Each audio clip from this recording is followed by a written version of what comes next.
right, it's 5:30. We're going to get started. Welcome, everyone. Lynn, could you start us off, please, with a roll call? Yes. Jody Lundquist. Here. Ken Warner. Here. Connor Weaver. Here. Laura Hoblinger. Here. Andy Robichuk. Here. Pam Horn. Here. And Mark Hughes. Here. Thank you. And if we could rise and join me in the Pledge of Allegiance.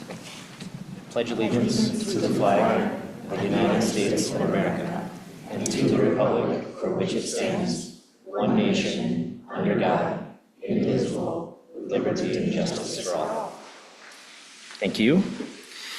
And a quick review of the agenda. Trustees, any changes, additions, rearrangements? None to be seen, so we will move on. And it is my pleasure to welcome Greg Light, Matt McDonough, and Jason Slade, all board members for the Freshwater the Freshwater Research and Innovation Center, to give a presentation today. Welcome, gentlemen. Thank you very much. I am Greg Light. I am the current chair of the board of the Freshwater Research and Innovation Center. Also sit on the board of the Discovery Center, which is NMC's partner in the entity that is the Freshwater Research and Innovation Center. And before I kick it over to Jason and Matt, I just wanted to take a brief moment to express to this board my sincere appreciation for the partnership and collaboration from NMC that has led to where we are today, which is, I think, on the verge of something transformative, not only in our region, but in the world of research and innovation related to water.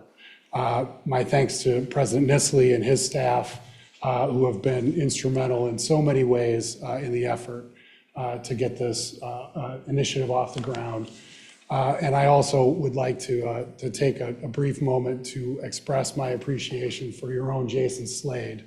I know that you all are probably firmly aware of the gem that you have in Jason, but the amount of effort, commitment, dedication, intelligence, compassion, he's just truly a star. And really appreciate you sharing them with us for this effort. So with that said, I'll turn it over to Jason and Matt, who are the experts on all things freshwater. Thank you. Thanks, Greg. So we told you about how great Jason was, but I'm going to get up next and speak. Hopefully you won't be disappointed. Hi, everybody. I'm Matt McDonough. I think I know most of you. Yeah, as you all know, a lot has been happening to make this vision a reality over the last 4 years. There's been the planning, the establishment of the new joint venture entity, hammering out the governance structure, fundraising, et cetera. The new board has met 4 times over the last year, and actually last week approved our strategic plan with a mission to empower Northern Michigan as an epicenter of water innovation by connecting education, research, industry, and community for sustainable growth in blue tech. As we all know, we broke ground back in September. Talk a little bit about the building design, 38,000 square feet of innovative leading edge space. It includes on the second floor, specialty technical and wet labs for research and development, seminar rooms and collaborative spaces. On the first floor, we've got technical maker space where prototypes are developed. Think, 3D printers, laser cutters, welding equipment, soldering equipment, circuit board printers. And then across the hall from that space is the wet-based space with water test tanks for the testing of that tech. All to help support and incubate and accelerate blue tech businesses. The facility will also be the home to NMC's Great Lakes Water Studies Institute to run its distinguished programs and innovation that align with the strategic growth in the marine tech industry. Also in the center is the public exhibit space. This is really the public face of the center. It's about 3,000 square feet. It's where folks can come in and learn about what blue tech is and why it's important. There'll be 10 different stations highlighting how blue tech is used in both science and industry, from inspecting infrastructure to managing fisheries and invasive species to detecting and remediating contamination and more. It's also a place where we, Discovery Peer, will expand our educational programming at the center to inspire the next generation of marine tech and blue tech students and professionals, many of whom we hope to be future students to NMC. Getting into the brass tacks of things, the funding and the build out. Construction and initial equipment costs are right at about $28.9 million. Of that, $2 million is in the form of multi-year pledges coming in, that'll be coming in over the next 5 years. So the cost on carrying that debt until the pledges are paid in full is about $224,000. That's at 6.5% interest. So that brings our total to about 29.1 million. We've raised 27.2 with a gap of 1.9. So once that gap is closed, additional keys for success and why we're not going to let off the gas on the fundraising include, we need funding for initial operations, programming to help startups commercialize their new technologies, incentives for the Blue Tech Challenge winners. And then we have also talked at the Freshwater Center Board level to hire a Chief Innovation Officer or CEO for that entity to really drive future tenant attraction in the site. And then lastly, stable operational funding. We'd like to have a base to launch from. With that, I'll just hand it over to Jason to talk a little bit about partnerships. Hey, thank you very much for having me tonight. I really appreciate it. I'm kind of representing not only NMC and our Great Lakes Water Studies Institute, but also my role as secretary on the Freshwater Research and Innovation Center Board, and we're very fortunate to have a strong, dynamic board. Part of our goals here, and one of the things that I'm tasked with, is looking at who are our partnerships. We really want to make sure that we align not only the Freshwater Research and Innovation Center, but also the Great Lakes Water Studies Institute with our brand pillars as we're looking to really grow this region from a national level and make this area synonymous with blue tech and water-based technology. And so one of the keys to that right from the beginning was working with Traverse Connect on your left-hand side there and creating what we're calling a Blue Tech Innovation Hub. We realized quickly that it was important for us to explain to the region, to the state, and even to our legislative bodies what it meant for the Freshwater Research and Innovation Center to be part of this ecosystem up here in northern Michigan. And so quickly we launched this Blue Tech Innovation Hub. We shared it at Oceans 2025 in Chicago, and it resonated. And so the goal with this is to quickly show a hub and spokes model with the Freshwater Research and Innovation Center being at the center of this blue tech goal. And then from that, we make our connections to Fish Pass, to Traverse Connect, to NMC's Great Lakes Water Studies Institute, Discovery Pier, and others. And so that gave us a way to quickly explain to the region that what we're doing is more than just a standalone center. It's the goal of bringing jobs, new jobs, and growth around blue tech startups here to the region. In addition to that is our emerging partners, those that we're trying to align ourselves with outside the region. So many of you are familiar with Aqua Action. We were fortunate enough to do work with them in an innovation type challenge 2 years ago. Well, they've since relocated to Detroit, and we have memos of understanding developed with them around the Freshwater Research and Innovation Center where we share startups that are in our region, that are in their region. They send them up here in case as they're looking for wet space, as they're looking for additional supports or investors. And at the same token, we also share startups that are coming through some of our challenges with them because we're both at different places in terms of how we can support them. This has been a strong relationship, and it grows more than that because they're getting to the point where they need to seed some of those startups in existing businesses. So think, for example, we have a startup that's focused on wastewater treatment. How do we align them with the wastewater facility here in Traverse City? We'll be down at Sigler next week in Ann Arbor. That's the Cooperative Institute of Great Lakes Research. Think of that as an extension of research and workforce for the whole Great Lakes Basin. And so the Freshwater Research and Innovation Center was invited to be there next week to showcase what we can do and help lead some of their innovation discussions as they're focused on commercialization. And just as importantly, the Cleveland Water Alliance. They are an established entity in Lake Erie that's focused on startup technology. They need lab space for some of their startups. They need the ability to launch some of their technology on our ships, on our vessels, and at the center. And so, again, we're continuing to grow those partnerships as we move forward. And then tenant attraction, everybody wears this hat. From Greg as our chairman to Matt and his relentless work to our own public relations and marketing here at the college. So we have commitments already from Discovery Pier, NMC's Great Lakes Water Studies Institute will be housed there, NV5, which is focused on hydrographic surveying, Great Lakes Fisheries Commission, so Fish Pass has signed a letter of intent to be in that space, so their researchers have access to that space that Matt was talking about. And their own wave Lumina that we launched out of Aqua Action that's been kind of housed and incubated here at the college is moving into the space. We're currently pursuing Michigan Tech. We've had great discussions with them. Grand Valley's here on the 18th of March, where we're going to dig in deeper as to how we can align this with some of their grant opportunities that they have, and early discussions with NOAA, USGS, and many startups. And so, for example, Matt was in a cohort meeting last week and identified 2 small startups that are going to meet with him over the next week that are interested in being up here in Traverse City. So what's next? Construction management, we're working with Crispin Company. They're doing a great job, and we are on track to open by spring of '27. Fundraising, once we can get the gap filled for the building and the debt service, we can dedicate more resources into the tenant attraction that Jason just spoke about, and then just promotion. Working with your office here and the Freshwater Center's marketing committee to develop and implement a strong promotional awareness campaign.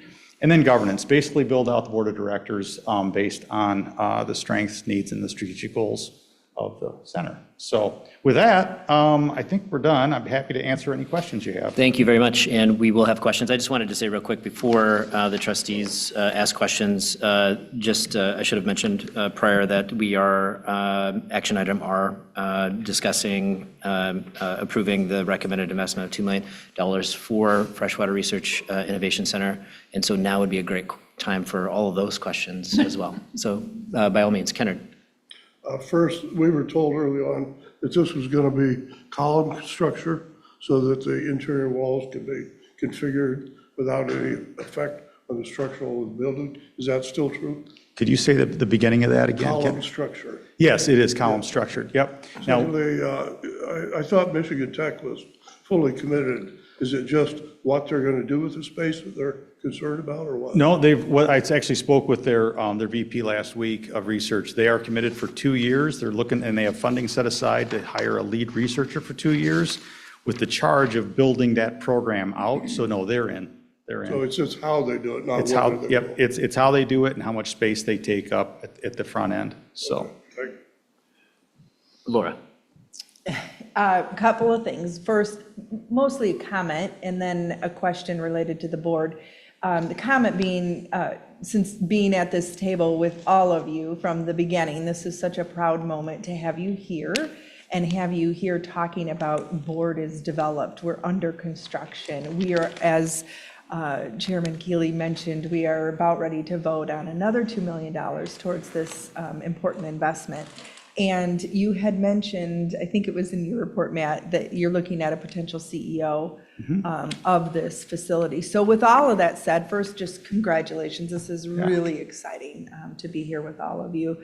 But also with Greg here as the chairman of the board and the board developing, can you elaborate on the board's responsibilities for Frick? Because we are getting ready to approve another $2 million towards this investment. And so how does the responsibilities from this board start weaning away, right? Now that you are looking at a potential CEO, you have a full board, how do our responsibilities start slowing down here? Yeah, it's the same for Discovery Pier. So if you look at the bylaws, the way we're set up is that the fiduciary responsibilities ultimately lie on our respective shoulders, on Discovery Pier's shoulders and NMC's shoulders. The strategic direction, setting that direction and those goals into motion is really the responsibility of the Freshwater Center Board itself. But ultimately, if that entity is not, and there's decision-making metrics or points within the bylaws so that the board itself can't make decisions that really impact the financial health of the organization. That lies with the NMC designees and the Discovery Pier designees. So if we launch effectively and we are successful, then that responsibility for both of the, call it parent organizations, Right. lessens. Yeah, okay. So does that answer your It question? absolutely does. Okay. Thank you. Andy, sorry. Ken, you're next. In here, you've walked through the capital structure. Operating expenses in the first few years, obviously, it takes time to ramp up the revenue side of this thing. Do you have some estimations on what those are gonna be as a hit to our organization in the future for the next 3 years ballpark? And I don't know enough about the other side of this discovery side. Are we comfortable with the financial wherewithal so that we're only gonna cover our half, or? Yeah, those are very valid questions. Good questions. So we're in a good financial position at Discovery Pier to, handle our risk on this. With the pro forma that we all worked on, Jason and I, and we had different outside consultants help on the business plan, it does show a deficit in year one because we won't be fully occupied by then. With the debt service covered by upfront, now as part of the capital for construction, we're going to be in the black after year one, in year two. Now, to be able to hire a CEO or a chief innovation officer, that's going to be dependent on funding that comes in from the freshwater center or full tenancy. We need to have lots of tenants in the facility or some outside funding to come in. But I'm pretty confident that we're going to be able to pivot and raise some money within the next 10 months until we open the facility, 12 months before we open the facility, to have a little bit of funds, to be able to launch successfully. I don't want to sort of slow down on the momentum that we've created and the interest that we've created in the facility. But if we stop today, we need occupancy to be able to drive revenue. Do you think you'll be back here then asking for money in a year from now for that on an No, operational expense? I don't. You don't? No, I do not. Great. No, especially if the full 2 million is approved, I do not anticipate needing to ask.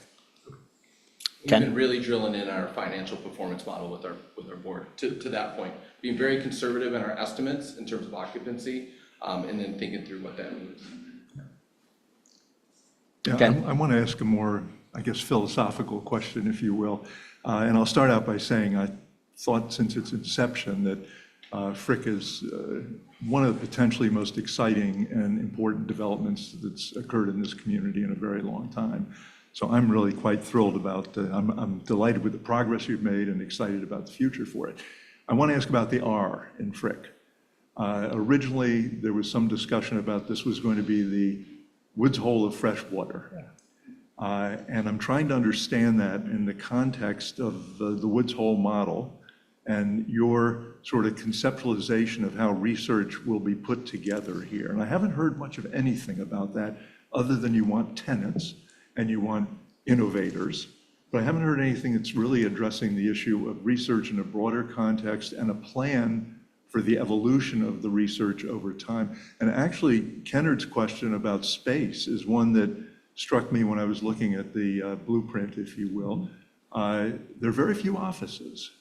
There's lots of lab space, but I'm sitting here thinking about, I'll give you an example. One of my colleagues at U of M was a very prominent fellow looking at international water treaties and specifically dealing with the Great Lakes and Canada and the US. And he's a political scientist. There are lawyers who are going to be dealing with that from a research point of view. What's your thinking about how that sort of thing might or might not fit into Frick? Is it purely going to be on the innovation side of products? Both. We have two pretty prominent researchers from R1 universities on the Freshwater Center board. We have Doug Gage, who's the Vice President of Research for Michigan State University, and Andrew Barnard, who's the Vice President of Research for Michigan Tech. We have a standing agenda item for them to report out on the view through their periscope, let's say. That's pretty good, wasn't it? On what does it look like for research dollars coming in, and where does the R1 universities see challenges, opportunities, and all that? They've been faced with some challenges when it comes to the research that helps fund blue tech R&D. Most recently, because a lot of that funding comes from NOAA and the EPA to help fund some of the challenges and the actual grants for the R&D. That's been a little bit different over the last 18 months because of the change of the administration. They are trying to find different ways to still navigate the funding, but and they want to be there. but it has caused some of the universities that Jason and I have talked to slow down a little bit because they don't want to make commitments until they know they can perform on those commitments to be in the center. It is not, we're not putting that aside at all. In fact, we're meeting with, Jason just met with CMU a couple weeks ago. We're meeting with a whole nother contingency again from Grand Valley. There's still work there. I'm going down to Ann Arbor on Thursday to meet with a bunch of folks from U of M for the third or fourth time. So we're still working on that. It's just that things have slowed down a little bit in that space because of some funding constraints. But I think that will change. If the administration changes in a few years, there might hopefully be another influx of more revenue for that. Do you want to speak to anything else on that? Yeah, so we've been working with our board too, like we have an optimal demographic of terms of who's in there and how that space works as you have the right blend of commercialization, innovation, et cetera. We also are looking at it if we have to shift more to the commercialization side. It seems like we're having more interest from startups and small businesses right now. So pivoting that way and not losing sight of the larger goal that we had that is based around research becoming commercialized that's driving blue tech. So we're kind of walking that balance right now. We have shifted a little bit based on like what Matt explained in terms of some of the changes that we're seeing with some of those potential researchers. But as that shifted, we've also seen an emergence of small startups and businesses that have wanted to kind of go in that space. We're balancing that out. Our board has given us a clear direction of what 3 years out should look like and what 5 years out should look like. And so trying to find that blend. To your first point about office space, we've already converted some of the space already to exactly what you're talking about. If you look at the first floor, which is the one on the upper right there, on the lower left blue portion of that floor plan, I don't know if I can, this right here. So we got feedback from some different folks, Michigan Tech in particular. They said, you're going to want more flexible space. So originally this was all going to be that wet-based space with water test tanks and lab equipment. And they said, you don't need that much and make it flexible. First of all, we actually had another lab module in here as well. So we expanded the wet lab space to occupy 2 of those modules. But then we're bringing in actually modular office equipment from Custer to create offices in this space. And we've got flexibility to do a little bit more of that too. So, and there's offices all attached to the labs on the second floor as well. So we've seen some of the trends that you just mentioned. By the way, I'm totally sympathetic about what's going on with the research environment in federal government these days, which turns out, by the way, not to be quite as bad as we might have expected, but it's pretty bad. But the other possibility is there are some large grant funding organizations out there that might have some real interest in a major kind of center grant, if you will, to an organization like this. And I hope that that will be pursued. So it is. In fact, one of the meetings they have on Thursday in Ann Arbor is about that very thing. So, I've been doing the principal fundraising for the facility and, the private fundraising. And we've been very lucky. We have had downstate foundations and local foundations support this effort. Some of the downstate foundations, there's 2 in particular that said, we don't really want to fund, we don't fund capital. But once the facility's built, come back and talk to us about programming, talk to us about dollars for research. I'll just give you an example. The Mott Foundation said, we don't fund capital, but we would be interested in helping fund research that deals with, cleaner water in urban settings, things like that. So that's one of the meetings I'm having is around those very things, is now pivoting into funding for more of the programming and activities within the facility. Thank you. Pam. Yes, kind of related to that, and this may be premature, but I really appreciated what you said about the open space, kind of the lobby display space. But don't forget, in order to raise the next generation, they need to be aware. And so I hope as you kind of figure out plans for operations that there'll be an educational component, K-12 component, and honestly, because of what's right across the street, even something for tourists. Yeah, so this space will be the only public space within the facility. So it is open to the public for tourists. To speak to your first thing, so I've actually told my board this a few months ago, we're going to be hiring an education coordinator. We will not be doing K through 12, though. We're going to target 9 through 12. Okay. And then grow from there. We didn't have any educational programming 6 years ago. We were a landlord. We now provide programming to over 600 students a year. About 150 of those were through a program we call Discovering Careers in Marine Technology that we do with John on board the Northwestern. We've had seven or eight kids now that have gone through that program that are now enrolled in the Marine Tech program at Michigan, here at NMC. So it's all about inspiring that next generation, and you can see it. It's really cool. I invite any of you to come out for those programs. They're in September and October. You can see which kid it resonates with when you're on the boat, because they're the ones that, volunteered, or they want to pilot the ROV again and whatnot. It's really cool to watch. So yeah, that's really what our role is in the center, is that education component, informal, with the high school students. Okay, any other questions? All right, gentlemen, thank you. Really exciting stuff. Look forward to seeing what's coming next. And now it is that time for public input. And a quick reminder that a person wishing to address the board during public comment must be present and shall provide name and address on these blue pieces of paper here.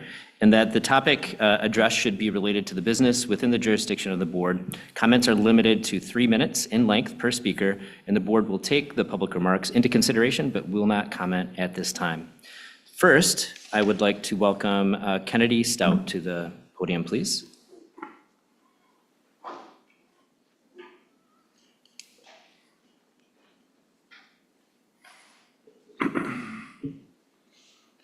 Hello, my name is Kennedy Stout. I've been living on this campus for the past 2 years. I truly love the community here and being a part of it.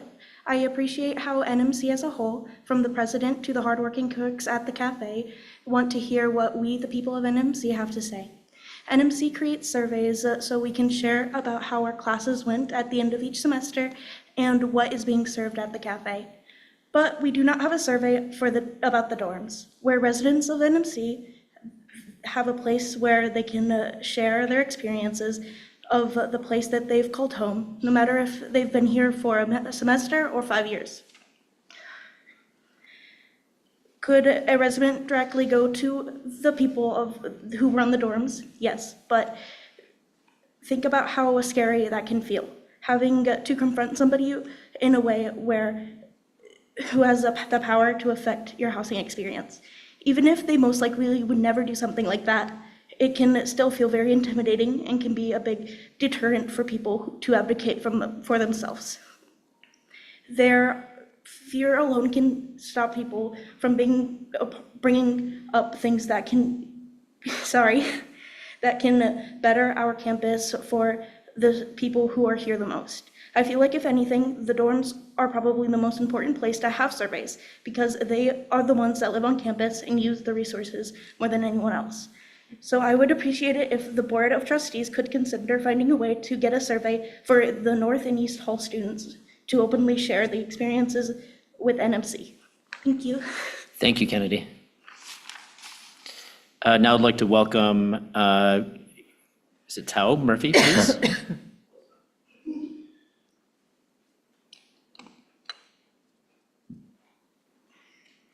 I have a relatively minor issue, which may or may not be in the board's jurisdiction, but I have noticed when I arrive here, or when I arrive on NMC campus early in the mornings, that Scholars Hall is locked until 8 p.m. now. I greatly appreciated when Scholars Hall was open at 7 in the morning, as I would carpool here with my mom, and being able to get into the building an hour earlier instead of waiting in the car is very beneficial to me. I've also seen other students who have tried to get into the building, and they have adjusted by coming into this building instead, but the Scholars Hall is important to me. That's all I have to say. Thank you. Thank you, Mr. Murphy. And I'd like to welcome Gracie Porter to the podium, please. On sure how close I have to be to this. Okay. My name is Gracie. I'm a freshman here at NMC, and I am in the social work program. So mental health is very important to me, and that is what I would like to talk about today, specifically men's mental health. In high school, I had many male friends who have obviously gone into college that struggled with mental health, and shame is the biggest reason that they would hold back from not getting help. And watching them go through that struggle because of shame was very hard. And here on NMC, I am aware that we have counseling services. And I want to talk about specifically, obviously, men. I think we should put flyers around campus about the confidentiality process of our counseling services. I think if men on campus knew that what they said would be confidential and people wouldn't be aware that they were having these services unless they were to tell them, would kind of diminish some of that shame and they would be more willing to seek help. That's really all I have. Yeah, thank you. Thank you, Gracie. Okay, and with that, we are going to move on to the president's update. Nick? As you all know, the practice is we normally don't comment on public comment, but I do want to say something regarding these three comments from students. And one is to thank them for, number one, their care for NMC. It's obvious that they care about the college. And second, their courage to share opinions and ideas. And thirdly, their desire to try to better NMC. I'll just assure you, the board, those three items will be followed up by administration. Shifting gears to my update, 5 things I'd like to touch on. One is to make sure we keep our eye on the prize of the Boardman Lake campus sale. A whole lot of flurry of activity there in December and January, and to make sure you know that it's still my number one priority. It's just shifted into a different phase. And that phase right now is a bit of waiting for us, but there is some activity. And the activity is around the tribe doing what they're supposed to be doing in this phase, which is the due diligence. And that's primarily environmental due diligence. The purchase agreement noted that they have 30 days to complete the phase 1. They have completed the phase 1, and they've come back to us saying they want an extension, which is permissible per the contract, to move into a phase 2. That would give them an additional 60 days. Troy and I did have some conversation with the tribe last week, and I can tell you that shouldn't raise any concern with you. It's just normal process. They're moving through it. There's no red flags. And in fact, they told us that while we were looking at an early April, best scenario closing, they said their hope is it's still an April closing, just later in the month. So we continue to support them in that due diligence process. There's also a lot of work that's going on relative to the title. And even today, Lynn and I were busy signing things and getting things back to attorneys. But rest assured, things continue to move forward there. The second item, you may have seen the governor released her executive budget recommendation earlier this month. My analysis of it, and I don't mean this to sound so harsh or not optimistic, but I think it's just a realistic look on it, is it's flat funding for practical purposes. You'll hear a lot of analysis, it'll say, oh, but you got this, you got that. Some good things that are in there, for example, the reconnect age is looked to be lowered to 21. Yes, that's an incredibly positive thing, but it's not a dollar amount that's going to flow through out of the budget. Hopefully it does in terms of enrollment. Also, the community college guarantee, there's added funding for that. So yes, that's a positive thing, but it doesn't flow through to us like appropriation dollars. 2 things I think that are worth mentioning.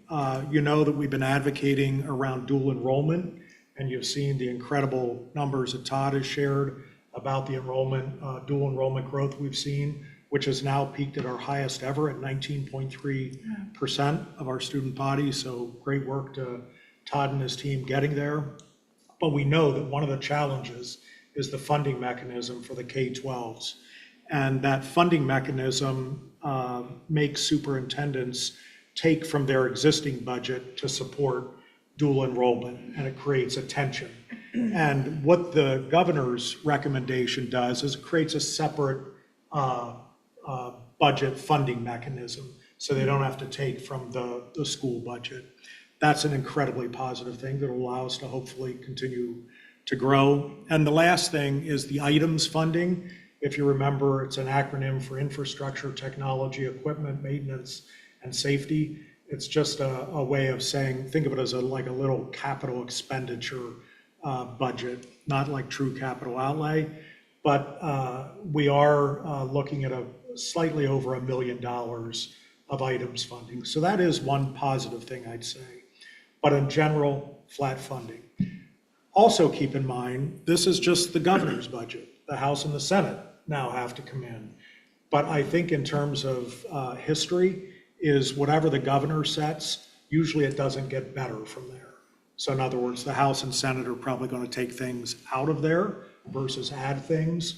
So by the time we get through all three of those bodies, if funding is flat now, it's probably not going to get better than flat. So again, I don't mean to sound pessimistic, but I think it's just a realistic view. Troy is working already and shaping our budget with the rest of the college. That gives us guardrails in terms of we're not looking at, incredible growth or even growth that keeps up with inflation in terms of our appropriation. It's going to be something less than that. But again, I don't think it's going to cause us any undue hardships. We're just going to have to meet that guardrail expectation.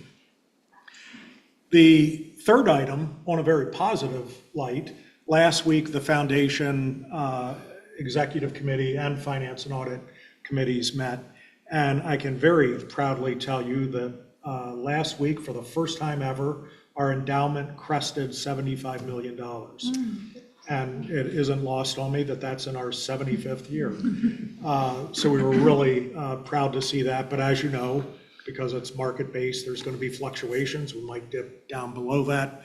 But the good news is, and I think it also puts us, as you're well aware, in the top 3 foundations of community colleges in the state.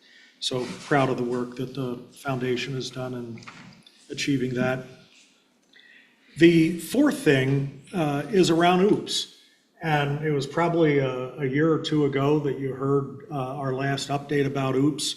And what I'm really proud of with Jason's leadership and our new OOPS leader, Lisa Rabot, who joined us from the University of Michigan, she's done an incredible job with our relaunching.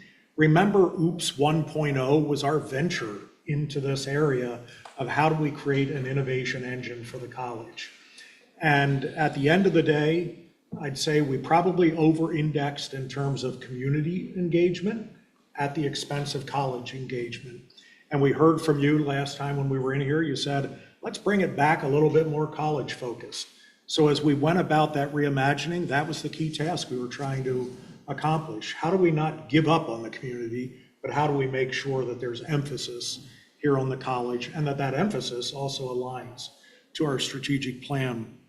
So Lisa's helped us launch that OOPS 2.0, the next version. Again, it will continue to serve as our engine for innovation within the college. She also noted that, like in the past, we have a request for proposals process for students, faculty, and staff to bring forth ideas. Those ideas will be vetted as they were in the past. And then a pitch competition will occur on April 23rd, aligned with the Northern Michigan Startup Week, where those students, faculty, staff will pitch in a community-wide sort of venue, and an opportunity for them to qualify for up to $10,000 in funding, thanks to the generous support from the foundation. So I say all of that to say, just really proud, I think, of the OOPS 2.0 in terms of the results. I can't tell you anything yet. We'll have to wait and see April 23rd, but I think we put a good structure in process, and it does what you asked in terms of making sure we've got a stronger alignment to the college. But I will say, it's not at the expense. If anything, I think Lisa's done a good job of making sure that those relationships with 20 Fathoms and all the other parts of the ecosystem are still strong. The last thing is, I'll just share 2 points of pride, and one connects back to the Freshwater Research and Innovation Center, as well as our own Great Lakes Water Studies Institute, our maritime and marine tech programs. You probably saw last weekend in the Record Eagle, there was a great piece that talked about the governor's new maritime strategy. And I can tell you, even though you picked up that article and you thought that that was something that kind of happened, in the present tense, I can tell you that this last year, Jason's been incredibly engaged with that, has had opportunity to make comment in it, has worked with the University of Michigan researchers who were writing it, and there's been a lot of work done there. But at the end of the day, that article, I think, very proudly said there's only 2 community colleges in the entire state, ourselves being one of them, who's got not only a mention, but a really integral role in the state's maritime strategy. And I think tonight, as we see the Freshwater Research and Innovation Center, it's not just NMC and our programs, but it's this new entity that we're giving rise to that's also being recognized there. The second point of pride, which actually connects in a way to the freshwater research or the maritime strategy, but it relates to our uncrewed aerial systems. There may have been a piece of news that you just glanced over or thought, wow, wasn't that interesting? But I want to draw a direct line for you between that data point and something here at the college. You may have seen the article that spoke about the National All-Domain Warfighting Center, which is one of only 3 in the country, which was named here at Grayling. And you may have read that and thought, oh, good for Camp Grayling. That's kind of neat. 3 in the country and one's here in northern Michigan. That's really the foundation for the work that we've been telling you about with the North Sky Consortium, because that designation really recognizes the work that'll be done there, again, primarily in a military fashion around drones. That foundation will allow us to build that corridor that you've heard Jason talk about, which will extend from Grayling here to Traverse City. That's the work that Jason and Traverse Connect and Warren Call have been really, really pushing through this ad hoc entity that we formed, the North Sky Consortium. If it's successful, or when it's successful in the future, I think the model that it's built from is what we've done with the Freshwater Research and Innovation Center, bringing together Traverse Connect, bringing together ourselves and 4-year partners, bringing together industry, the Coast Guard, the Department of the Army, all of those entities to help drive regional economic development, leaning on our uncrewed aerial systems. So I wanted to be sure when you read that you didn't just go, wow, that's something really weird and interesting sounding, but it's got a direct connection to us. We're still driving that work of the North Sky Consortium, and in fact, Jason and Warren have a $27 million ask put together for legislators, and we feel that that's going to be better positioned now that that all-domain warfighting center is in place. I'll stop there. Thank you, Nick. I just have a few questions, clarification. Laura if and then I- Kennard. I may. Let's start with the uncrewed aerial system that is so amazing. Just clarification, so the $27 million request is of our state, right? Yeah, and I'll ask Jason to elaborate on that a bit. Yeah, I'm just curious, what part of the state funding would invest in that? Warren is working, Traverse Connect is working on that with MEDC Okay. right now, and it's part of the state's advanced aerial mobility goals. So part of the funding would go towards some of the work in Southeast Michigan, but the additional funding would actually extend some of the infrastructure that Nick mentioned at Camp Grayling, so it could be used by the private sector, by emerging industries. And so the ability to leverage that radar equipment with additional infrastructure, think of it like basically radar to watch the corridor to make sure that these drones are flying safely, plus somebody to manage it. So Traverse Connect is working directly with Speaker Hall and others about Okay. where that funding source would come, but it's starting with Speaker Hall. I got you, thank you. And then and possibly with you, Jason, again, but, you had mentioned, Nick, that this is, North Sky is starting to form a little bit like Freshwater Innovations, Research and Innovation Center. Do you anticipate, it's pretty early, but do you anticipate that North Sky could become also similar to the fact that they need NMC to start bringing forth some money? And we've been having this Oh, we have conversation. a conversation on it. I think, and then I'll take a shot, and then Nick, you fill in there. So one, we've learned a lot of lessons learned. Yeah. Right? And so I'm very thankful for the partnership we had, and that started a different way with the state allocating money through ARPA funding to us to launch that. With this North Sky Consortium, though, it's definitely more about the airspace and the corridor. So one of the things that we've been explaining is sensor technology is sensor technology is sensor technology. So we have the Freshwater Research Innovation Center. Come work in our lab. Use our makerspace at the beginning. And then we actually could leverage some existing space that we have at Yuba for those companies that just want to launch that drone up and fly it around and see how it reacts. So I think the infrastructure demands are going to be much, much, much less than what we're talking about here with the Freshwater Research Innovation Center, knowing that we can leverage the existing center we have and plus some of the other pieces. I think we've been very upfront as to like what our expectations would be for the consortium as a whole. Wouldn't you agree with that? Yeah. Okay, that answers my question and is a good answer. Just two more quick ones. You had mentioned state funding, capital outlay, and it just triggered a thought. Nick, do you know, because of our opportunity with the Boardman Lake campus, we will not have any capital outlay requests in front of the state, will we? We still do. However, because it'll be played out over the next couple months, if miraculously Osterlin, would come out on top. Okay. But right now, it's number 6 of, I Yeah, think, I 20. mean, I've so given up on that. We've been Yeah. in that for 6 years. So it we've seems slipped like, yeah. down, and what Troy and I have said is probably here in the next month or so, we'll come forward as anticipated. Okay. With a request that we look at those Boardman Lake campus funds supporting Osterlin through our own, because for 10 years, we've tried with capital outlay with the state, and we've gotten nowhere. Right, exactly. Okay, my final one is you had mentioned Lisa with Oops 2.0. I don't believe I've met Lisa yet, and I would like to make a request of an Oops update to the board with Lisa and be able to meet her and hear about her 2.0 plans specifically. Absolutely. That'd be great. Yep. Thank you. And Kennard. Mark, the separate funding for the dual enrollment, which is in the governor's budget, would help take K-12 out of competition with us for their own upper level courses, so we could work together better, and I think that's something we should really support. Absolutely. Okay.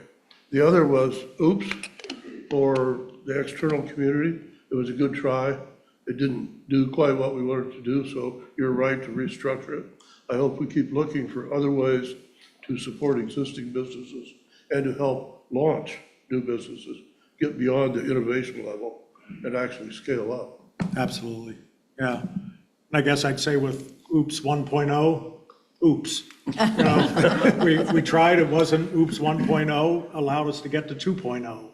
And I think if anything, it gave us that first step into innovation and being very conscious about that within the college. But I think what it did is we over-indexed in the community. Not that that was a bad thing, but we realized there's other entities, 20 Fathoms, TC New Tech, et cetera, that can do that work. That's not our lane. We need to focus more on what we can do to drive innovation within the college. Well, I hope you and the team don't feel that it was an oops, because you wouldn't have 2.0 if you didn't have 1.0. And I saw the concept of oops do some really great things internally with what you started with our strategic plan and how to incorporate ideas, new ideas into an existing strategic plan. So I don't see oops 1.0 as a failure by any means. It allowed us to enhance. Pam. Very quickly, current status of the 60 by 30 grant. Is it we're still getting the money, or? Yeah, if you remember 60 by 30 back in December, Speaker Hall and the House Republicans, the Appropriations Committee, did some legal maneuvering. And $600 million of the state budget was pulled out. We had a $1.2 million stake in that, which was our 60 by 30 grant. That legal maneuvering caused the governor and then the attorney general to step in. The attorney general issued an opinion, I think within a couple weeks, and her opinion was that that was unconstitutional. So we went from losing it to getting it back, and then within a few more days, Representative Hall sued the attorney general. We lost it again, and at that time, the folks in my league, which is where our grant is administered from, I won't bore you with the details, but they made an administrative decision that said this injunction, which is what happened, the judge issued an injunction, and she said, the department, the Miley person said, if your funds were distributed before X date, they're not included in this injunction. If they were included, if they were issued after X date, they are. We were on the before. So the funds are flowing again. As of last week, Troy, I think we're just about 100% caught up. There's nothing really in arrears, so there's nothing at risk. We still have to see how the injunction plays out and what happens there. But at least for now, we're moving ahead full force. Any other questions? Okay, we will move on to my update, and I am going to keep it short and sweet. Lynn, could you bring that up on the screen? So first of all, I wanted to thank, this is officially my first A to Z board meeting as chair. I want to take the time with a year under my belt, just as a trustee, to thank you all for the time and work and love that you have for NMC, that you put in for this board.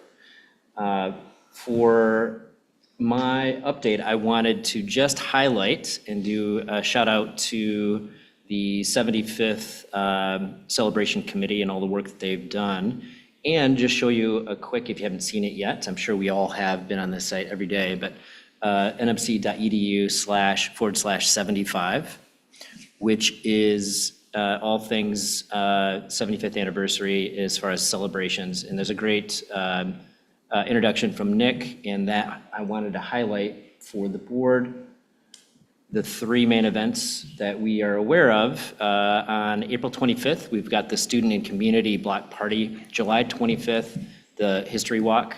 And September 19th, the anniversary celebration. Now, keep in mind, these are the marquee, we're calling them the big celebrations throughout the year. However, we have a full slate of other events that help highlight and celebrate NMC and the 75th anniversary. My ask for the trustees is to try to think of this in a different way when you are, as attending these events, to consider bringing folks in your network. Think of the business community, maybe potential donors for the foundation. And we have such a wonderful influx of new folks who are either established in their careers or perhaps retiring and buying a second home here. But to think of these events as an opportunity to introduce or reintroduce NMC to your inner circle, to be able to bring awareness and bring them on campus. It was, for me, being a part of NMC as a student and then moving forward now to this position, I was still blown away about a year ago when I did my new trustee orientation, and I'm on campus, a campus that for the last 20 years I would come and eat lunch at just because I wanted to soak up the smell of the pine trees and hear the wind blow through. Bringing people here, there's something really magic about seeing the passion in the department directors who are here and the love that they have for this place, what they do and what they're doing to deliver on our mission. And so bringing people here to physically experience that, it's magic. And so I encourage the board, as we're taking time to go to these main events and others, to think about bringing those folks to these events specifically to be on campus so they can feel that magic and love that I know you all feel when you're here too.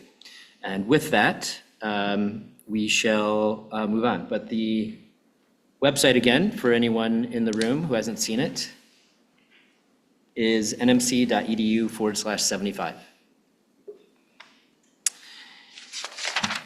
All right, moving on to the consent items. And any discussion before I ask for a motion? Okay, may I have a motion to approve the consent items? So moved. Second. All in favor, say aye. Aye. Opposed, same sign. Okay, and the consent items are approved. Moving on to the action items. First is the appointment of fellows. I'm going to read this, recommend, a motion to recommend that Doug Bishop, Jim and Diana Huckle, and Peg Jonkoff be appointed to the 2026 Fellows of Northwestern Michigan College with all honors and privileges pertaining hereto. So moved. Support. Any discussion? Okay, all in favor, say aye. Aye. And opposed, same sign. That item passes. Okay, moving on to Q, conditions for Boardman Lake campus sale proceeds. I need a motion to recommend approval of conditions for the net proceeds of the Boardman Lake campus sale as presented in the corresponding memo, including the establishment of a segregated board-designated fund and the stated parameters on use, oversight, and reporting. So moved. Support. All right, any discussion? Anything missing? Any discussion? Okay. Was that I'm discussion? wondering Yeah. Is this if discussion? Andy Yes. is- Andy? My question is, Jody, did you Yeah. think there was anything, you were the one who led this, and Yeah. I greatly Right, appreciate I'm that. satisfied with the language in the memo. Thank you. Okay, thank you, Andy. Thank you, Jody. Any other discussion? Okay, all in favor, say aye. Aye. Opposed, same sign. And the item passes. Next, I need a motion, recommend authorization to invest $2 million in funding for the Freshwater Research and Innovation Center, contingent upon the anticipated closing of the sale of the Boardman Lake campus real property. So moved. Support. Any discussion? All in favor, say aye. Aye. Any opposed, same sign. All right, the item passes. Geothermal project financing. I need a motion to recommend authorization to utilize up to $5 million of anticipated Boardman Lake campus sale proceeds towards the Front Street campus geothermal project. I'll make the motion. Support. Any discussion? Yes. Can we accomplish this by simply scaling back the previously negotiated funding instead of going through the whole process again? Yep, we're going to give Troy a second to come up to the podium. So the question was, can we accomplish this with the funding we already authorized? So the board authorized up to $20 million. So this just means we would borrow less. So we'll just go back to that, and we don't have to go with all the bid process all over again. As far as I know, that authorization is still active, and we're working with our bond advisors and counsel to schedule the sale once we have authorization on this action. Good, that'll save time.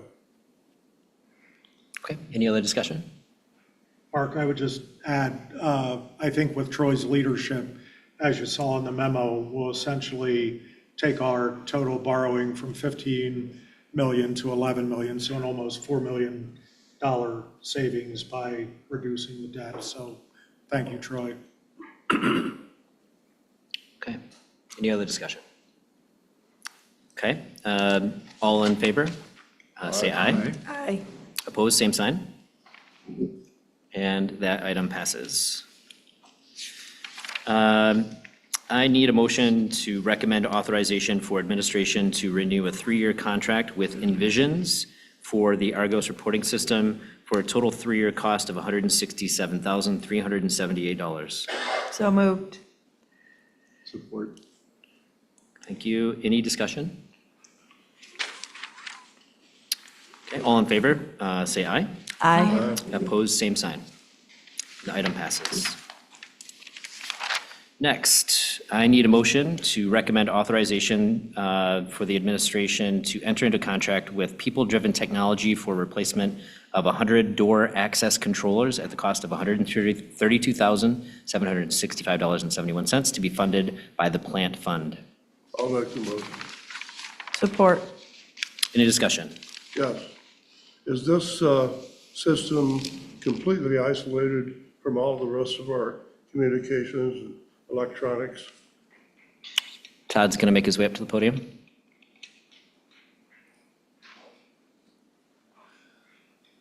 So each of the door access controllers, as well as cameras, are connected to power over Ethernet switches. So those ports are separated out into what we call virtual LAN that logically separates them from our regular network traffic so that there's not crossing over between those two. And then it connects it out to its back-end administrative system. Thank you. Yep. Any other discussion? Yeah, one question. Are we replacing these? Is it a totally new system? No, the door controllers that are being replaced are end of life and they can't receive any firmware updates anymore, which means when we move to the next version of the controlling software, they would no longer function with it. So there isn't an opportunity to have another, this was a sole bid. So Yes, there we wasn't- we have a contract with People Driven for supporting our system right now, the Vigilon system that does both door access and camera controls. So that's who they went with for that. Thank you. Were you satisfied with that? Because I had a follow-up question as well. So with that, following Andy's line of questioning there, is there a way for us to be able to, if we're locked in with a vendor who is managing a piece of technology and they are forcing us to pay for an upgrade, in this situation, is it possible for us to be able to have it be competitive in some way? I think, is that where you're getting at, Andy? Yeah. If we're at the end of a contract for that, yeah. So originally, this system was put in by Siemens, and that did go out to a bid, and we selected a new vendor that's been managing that, the setup. So each one of those things, it's not just the hardware controllers, it's the back-end software, and it's not People Driven and Siemens don't make the software. It's Vigilon is the company, and they're resellers of it, and they're also provide support contracts for it. So at the time that the main system, the Vigilon system is up, we could look to have a bid for that service contract. I was just going to remind Todd that the People Driven Technologies is a vendor through MyDeal. So the state actually procured them, and we're getting the special pricing through the state's contract. So the state did the competitive bidding really for us, and we've used MyDeal vendors in that manner. Okay, any other discussion? Let's see, all in favor, please say aye. Aye. Opposed, same sign. And that item passes. Probably a good idea to stick around, Todd. Well, I know All right. there's one more. Yeah. All right, so I need a motion to recommend authorization for administration to enter into contract with Frontier Computer Corp. For the replacement of the firewall system at the cost of $96,746.28 to be funded by the Technology Plant Fund. So moved. Support. And any discussion? Yes. This is just your regular replacement, is it? Yeah. Yes, the current system that we have has gone end of life, and so we're replacing those. Thank you. Any other discussion? All right, all in favor, please say aye. Aye. And opposed, same sign. And item passes. Can I just make a suggestion on this type of, whenever these come up, these questions come up every time when it's a single, if it's a single bid. If it's addressed in the memo, we won't have to ask it and take the time to do that. I think it would save everybody time. Absolutely. Thank you. Okay, great. All right, next item, need a motion to recommend authorization for the organization through its duly authorized officers, make an application to the Liquor Control Commission for special events, tasting and wine auction license to be in effect on Friday, April 24th, 2026, for the Taste of Success event held at NMC Haggerty Center. So moved. Support. Thank you. Any discussion? All in favor, say aye. Aye. Opposed, same sign. And any discussion? Already said that. And the item passes. Thank you.